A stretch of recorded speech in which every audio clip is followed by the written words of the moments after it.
Okay, तो हम कर रहे हैं क्लास 10 मैथ चैप्टर नंबर 3। चैप्टर का नाम है linear equation in two variable. मैं linear equation in two variables का लेक्चर नंबर 1 कंप्लीट करा चुका हूं। उसके अंदर कॉन्सेप्ट्स बताए हैं। अब आज मैं थोड़ा सा रिवीजन कराऊंगा, फिर आगे बढ़ूंगा। एक्सरसाइज करनी है और ये भी बताना है कि आपके सिलेबस के अंदर जो सीबीएसई ने सिलेबस छुटवाया है उसके अंदर बहुत कंफ्यूजन है। मैं आपको बता देता हूँ कि सिलेबस कैसा मैंने निकाला है। ये मतलब आपको लगेगा कि शायद ये छूटा हुआ है, ये नहीं आ रहा है, लेकिन ऐसा कुछ भी नहीं है। मतलब आपको लगता है कि छुड़वा दिया, लेकिन क्या छुड़वाया है क्या नहीं छुड़वाया। देखिए, उसने ग्राफिकल मेथड और क्रॉस मल्टीप्लिकेशन मेथड को छुड़वा दिया है। एक और चीज छुड़वाई है जो लास्ट के अंदर वो नहीं आएगी। लेकिन एक ही क्वेश्चन को, सपोज करो कोई एप्लीकेशन लिखी हुई है, आप उस एप्लीकेशन को ग्राफिकल मेथड से भी सॉल्व कर सकते हैं और सॉल्व कर सकते हैं क्रॉस मल्टीप्लिकेशन मेथड से भी। ये दोनों छुड़वा दिए हैं। इसका मतलब ये हुआ कि आप सेम एप्लीकेशन को सब्स्टिट्यूशन मेथड और जो एलिमिनेशन मेथड उससे भी सॉल्व कर सकते हो। तो मैं आपको बताऊंगा कि एक ही एक्सरसाइज के अंदर कुछ चीज छुड़वा दी है, कुछ चीज नहीं छुड़वाई, लेकिन आपको नहीं पता है कि कौन सी चीज छुड़वा दी, कौन सी चीज नहीं छुड़वाई। जैसे कि मैं आपको और देखिए, मैं बताऊं कि एक क्वेश्चन को आप ग्राफिकल मेथड से सॉल्व कर सकते हो। अब मैं उसी क्वेश्चन को, सेम क्वेश्चन को ग्राफिकल मेथड से सॉल्व नहीं करूंगा, मैं एलिमिनेशन मेथड से सॉल्व करूंगा और सब्स्टिट्यूशन मेथड से सॉल्व करूंगा। और उसको क्रॉस मल्टीप्लिकेशन मेथड से भी आप कर सकते हो, लेकिन नहीं करना है क्योंकि छुड़वा दिया ग्राफिकल मेथड और ग्राफिकल मेथड और ये क्रॉस मल्टीप्लिकेशन मेथड छुड़वा दिया है। तो हम क्या काम करेंगे, जितने भी ग्राफिकल मेथड था, उसकी जो एप्लीकेशन बनी हुई थी कि आप ग्राफिकल मेथड से सॉल्व करो, उनको सबको सब्स्टिट्यूशन मेथड से सॉल्व करेंगे। और एलिमिनेशन में कहीं सब्स्टिट्यूशन कहीं एलिमिनेशन मेथड से, क्रॉस मल्टीप्लिकेशन मेथड नहीं करना है। चलो शुरू करते हैं। तो सबसे पहले मैंने पिछली लेक्चर में क्या पढ़ाया था उसके बारे में थोड़ा सा ओवरव्यू दे देता हूँ, आप समझ लेना, आप पीछे देख लेना उसको। तो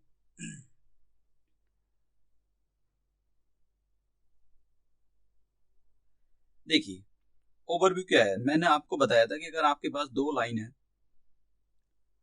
एक line a1 x b1 bye और c1 इक्वल टू 0, ये एक लाइन का इक्वेशन है, मतलब ये एक स्ट्रेट लाइन का इक्वेशन है। और दूसरी लाइन हमारे पास a2 x b2 बाय और c2 0, ये दूसरी इक्वेशन है।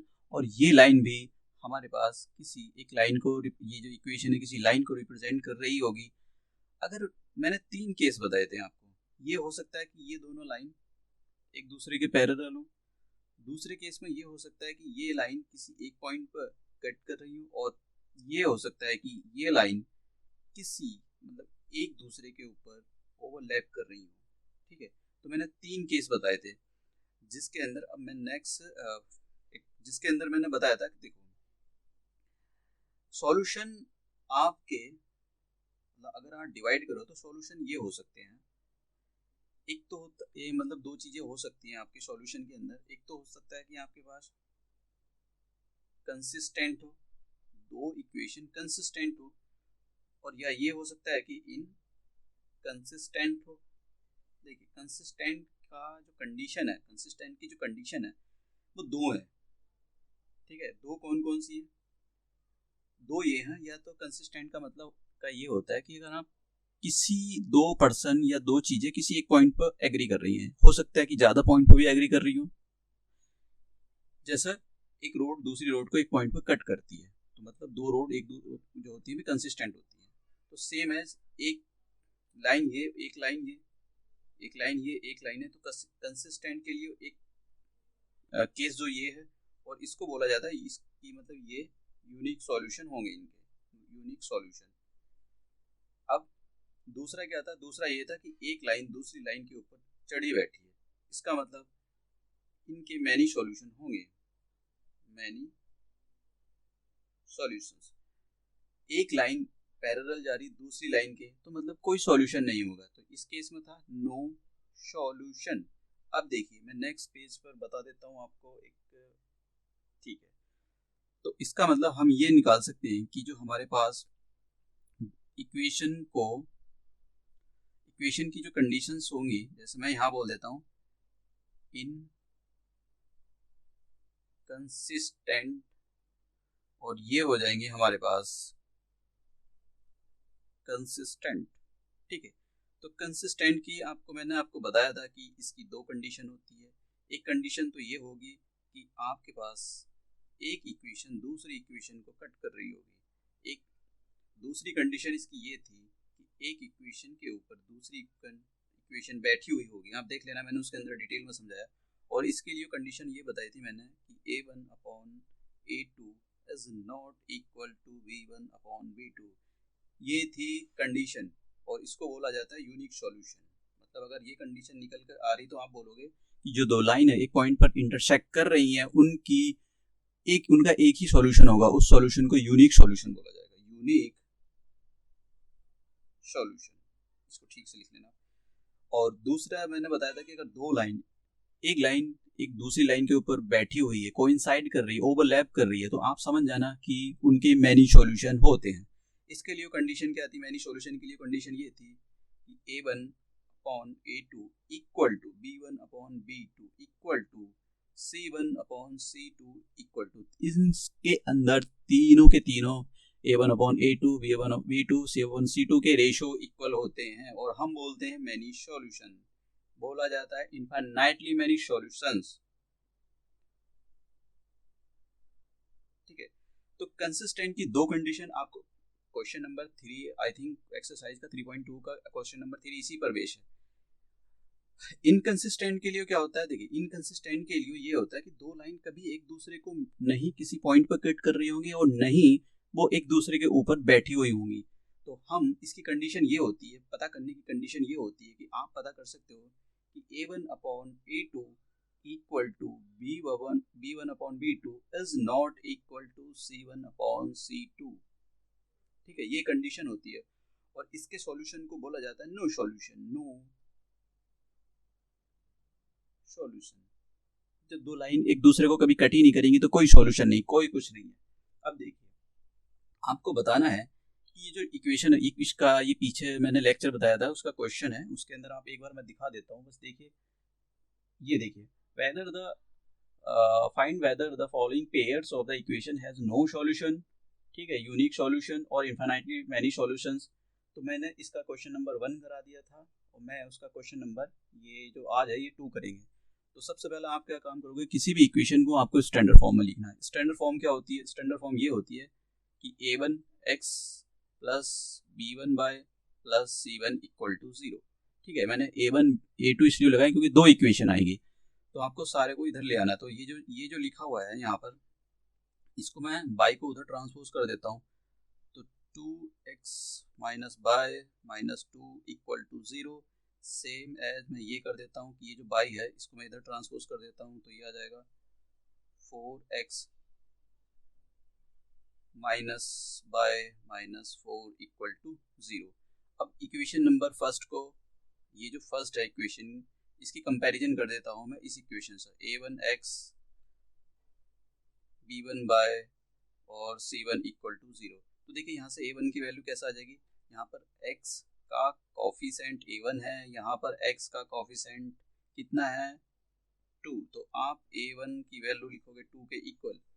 यहाँ पर A1 का कॉफिशेंट कितना है? यहाँ पर A1 का कॉफिशेंट है B1, और यहाँ पर कितना है? y का कॉफिशेंट आप बोलोगे -1। फिर सेम एज आप C की वैल्यू लिखोगे तो C1 कितना आ जाएगा? यहाँ पर -2।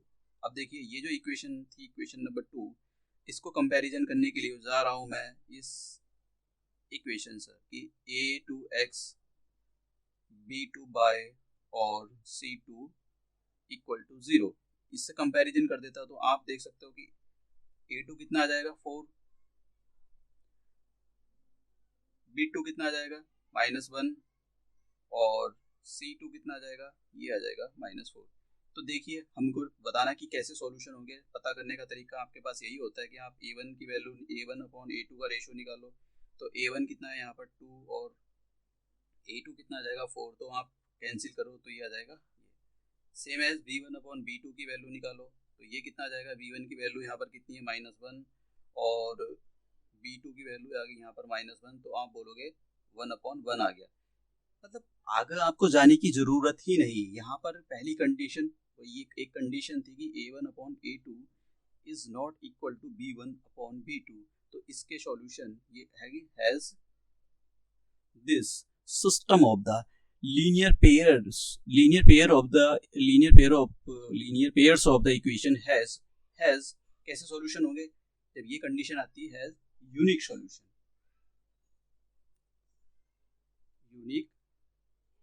सॉल्यूशन। अगर आप इसका डायग्राम बनाएं तो इसका मतलब ये दो लाइनों का किसी एक ही पॉइंट पर कट हो रहा होगा, ये जो वैल्यू आती है यहाँ पर एक्स और वाई की उसके यूनिक सॉल्यूशन होते हैं। ओके, नेक्स्ट क्वेश्चन की ओर मूव करते हैं हम। देखिए ये हमारे पास क्वेश्चन नंबर है 3rd, तो अब करते हैं हम इसको। देखिए फिर से वही आप स्टैंडर्ड फॉर्म में कन्वर्ट करोगे, इसके भी यही बताने की कैसे सॉल्यूशन होंगे यूनिक। देखिए बोर्ड के अंदर इस टाइप का क्वेश्चन आता ही है, एक के वाला क्वेश्चन आता है, कैसे निकाला जाता है क्वेश्चन सॉल्व करेंगे, सारे बोर्ड के पिछले साल के क्वेश्चन 1 by 1 सॉल्व करेंगे, कैसा आप इजीली सॉल्व कर सकते हैं क्वेश्चन को नई मेथोडोलॉजी के साथ इजी वे में। तो देखिए आप इक्वेशन, मैं इसको स्टैंडर्ड फॉर्म में लिख लेता हूँ। इक्वेशन नंबर ये जो लिखा हुआ है 3x = 0, ठीक है, और इसको कंपैरिजन कर देता हूँ मैं, हैंड टू हैंड यहीं पर कंपैरिजन कर देता हूँ। आप ऐसे कर सकते हो equation number 1 and equation number 2 और सीधा बोर्ड में लिखना comparing on equation number 1 and 2, ठीक है, प्लस b1 बाय और c1 = ये। तो 1 और 2 की कंपैरिजन करने के लिए आप क्या काम, ये सीधा लिख देना, आप इक्वेशन नंबर 1 और 2 का कंपैरिजन कर रहे हो आप, तो कितना आ जाएगा, a1 बराबर आ जाएगा 2, b1 कितना आ जाएगा यहाँ पर 3 और c1 की वैल्यू कितनी आ जाएगी यहाँ पर -7।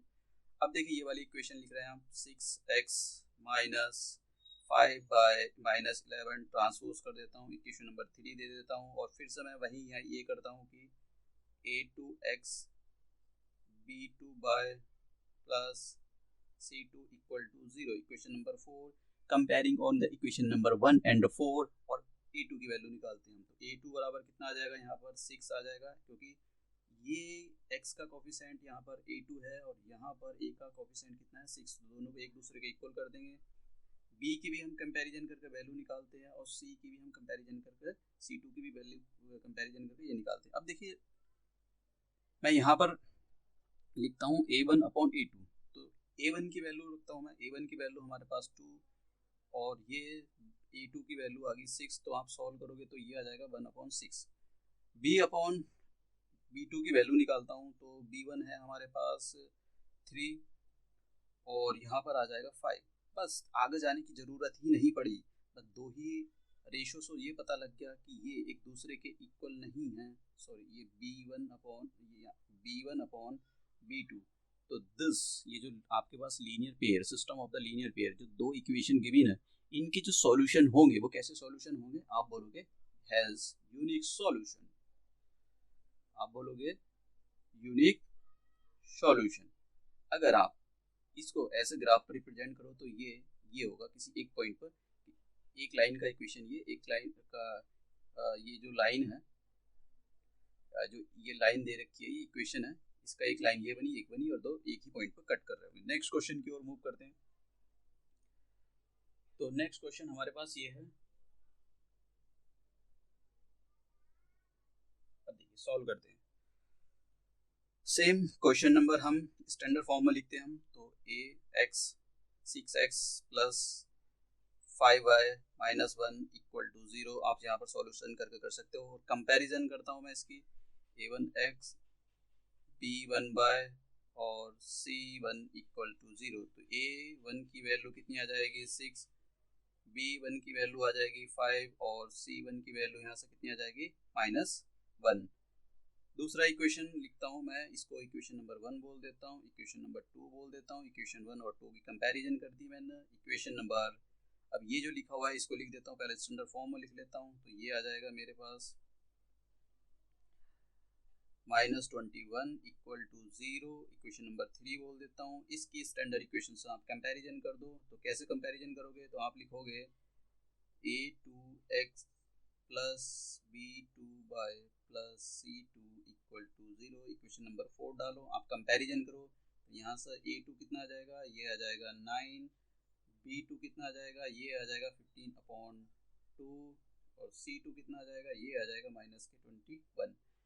अब हम a1/a2 की वैल्यू निकालोगे तो कितना आ जाएगा, a1 आ गया हमारे पास 6 और a2 कितना था 9, 6 लिखा हुआ है, 3 की टेबल से कैंसिल कर लो दोनों को, तो 3 2 जा और 3 3 जा, फिर B1/B2 निकालते हैं तो ये कितना आ जाएगा, ये आ जाएगा B1 की वैल्यू आ गई यहाँ पर 5 और B2 की वैल्यू है 15/2। और आपको पता है इसको कैसे सॉल्व किया जाता है, नहीं सॉल्व किया जाता है तो मैं दिखा देता हूँ आपको। तो ये लिखा है, जब भी फ्रैक्शन के अपॉन में एक फ्रैक्शन लिखा हुआ होता है तो आप लिखते हो ऐसा, ये जो साइन है इसकी जगह डिवाइड का साइन लगाते हो और लिखते हो 15/2। और फिर आप इसको मैं आगे ही सॉल्व कर देता हूँ, आप नीचे सॉल्व कर सकते हो। ये डिवाइड का साइन हटाया आपने और इसके पैर उल्टे कर दिए, इसका मतलब ये हुआ ये 2 ऊपर चला जाएगा और 15 नीचे आ जाएगा। अब देखिए 15 5 की टेबल में ये 1 जा जाता है और ये 3 जा जाता है, तो कितना आ जाएगा 2/3।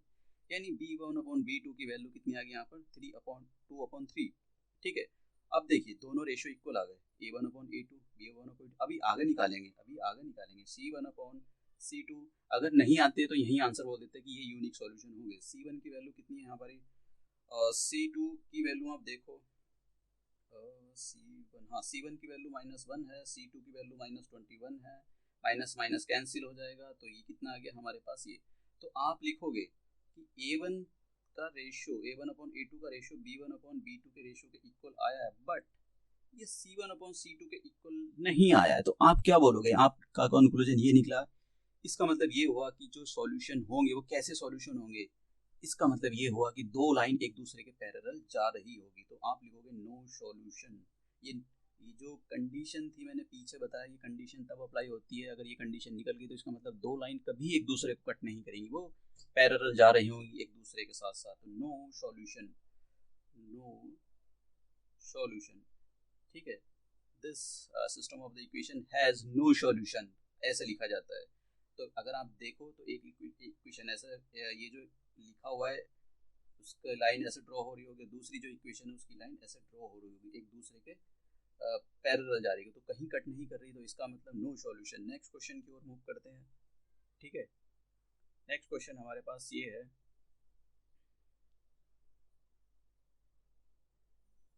इसको मैं देख लूँ, ये पीछे वाला तो क्वेश्चन नहीं जो हमने पीछे किया है, नहीं ये क्वेश्चन अलग है और हम करते हैं इस क्वेश्चन को।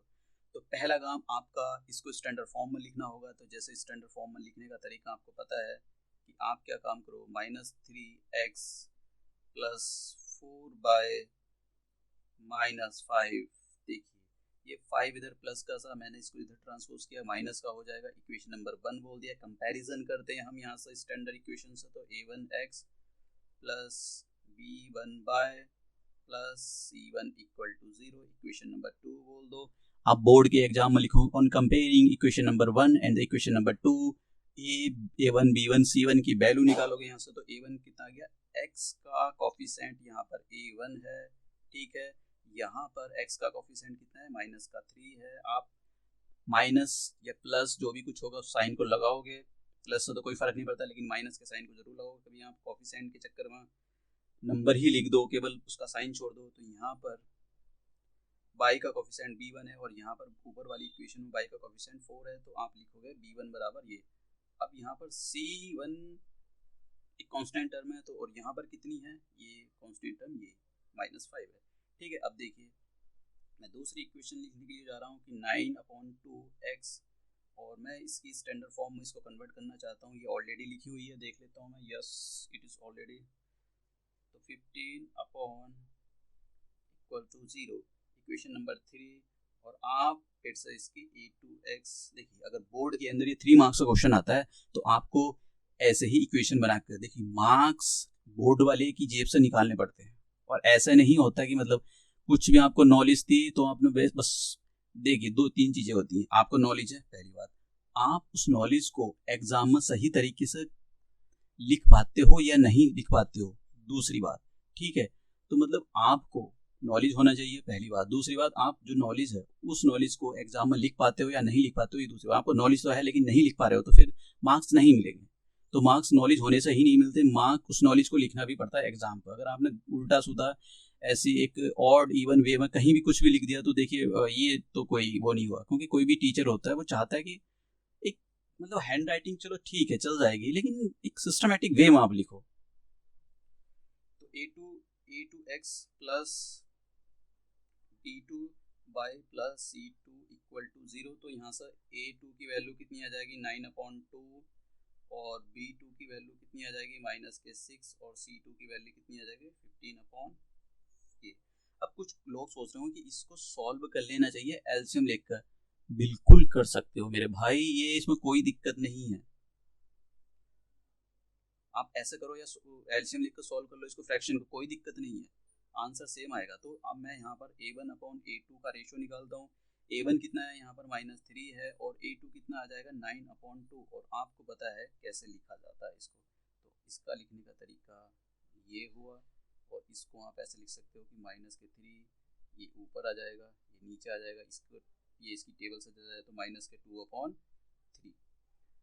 B1/B2 की वैल्यू निकालो तो कितनी आ जाएगी। B1 यहाँ पर कितना है 4 है और B2 कितना है -6 है, तो आप 2 की टेबल से कैंसिल करो तो -2/3। C1/C2 की वैल्यू निकालते हैं तो C1 की वैल्यू हमारे पास -5 है और 15/2 C2 की वैल्यू है, ये 2 ऊपर चला जाएगा। तो आप देख सकते हो मैंने बताया कैसे सॉल्व किया जाता है। यहाँ पर जब फ्रैक्शन के अपॉन फ्रैक्शन होता है, ये देखो यहाँ देखो, तो आप लिखोगे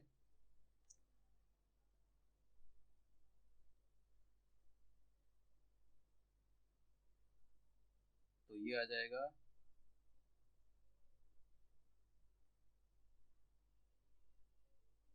15 और इसकी टेबल से आप कट कर लो इसको 5 की टेबल से, तो ये कितना आ जाएगा -2/3 की टेबल -2/3 आया। अब देखिए यहाँ पर क्या हो रहा है कि सारे A1/A2 equal to B1/B2 equal to C/C2। तो सारे मैं इस क्वेश्चन को यहीं रोक देता हूँ। आप लिखना कि A1/A2 इक्वल टू B1/B2